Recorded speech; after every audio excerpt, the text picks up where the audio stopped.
मुंबईत काँग्रेस स्वबळावर लढणार। काँग्रेसच्या एकदिवसीय शिबिरामध्ये रमेश चेन्नीथालांची घोषणा। कोणासोबतही न लढण्याची काँग्रेसची भूमिका।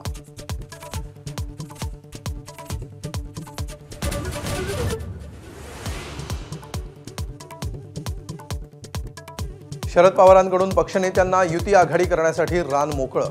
नेत्यांना स्थानिक पातळीवर निर्णय घ्यायला दिली मोकळी।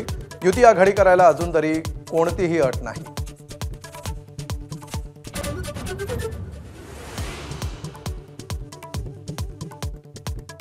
बिहार निवडणूक जिंकल्यानंतर भाजपात केंद्रीय स्तरावर मोठ्या बदलांची शक्यता।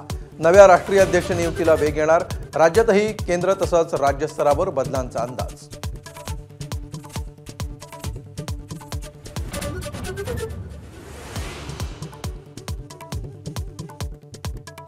सोशल मीडियावर पुण्यातील पीडित विद्यार्थिनींची नावं टाकल्यामुळे रुपाली चाकणकर पुन्हा अडचणीत। गुन्हा दाखल करण्याची विद्यार्थिनींची पोलिसांकडे मागणी।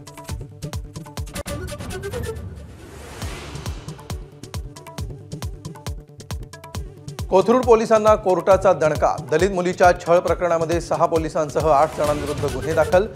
माझानं लावून धरली होती बातमी।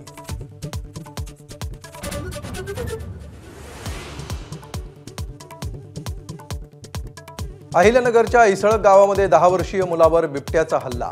संतप्त ग्रामस्थांचा रास्ता रोको आणि बंद। तर चंद्रपूरमध्ये हल्ल्यापासून बचावासाठी ग्रामस्थांना वनविभागाकडून त्रिशूळ आणि घुंगरू असलेल्या काठ्यांचं वाटप।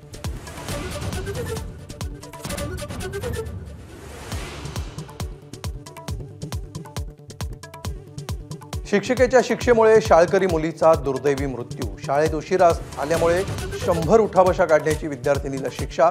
वसईतल्या शाळेतील धक्कादायक प्रकार।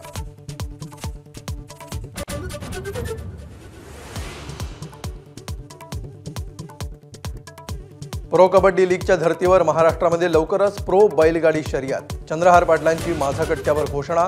बैलगाडी प्रेमींसाठी खुशखबर।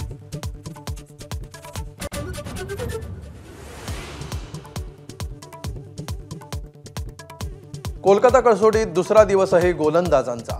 भारताला 189 वर रोखल्यावर दक्षिण आफ्रिका दुसऱ्या दिवसाखेर 7 बाद 93। यजमानांच्या फिरकीसमोर पाहुण्यांची घसरगुंडी।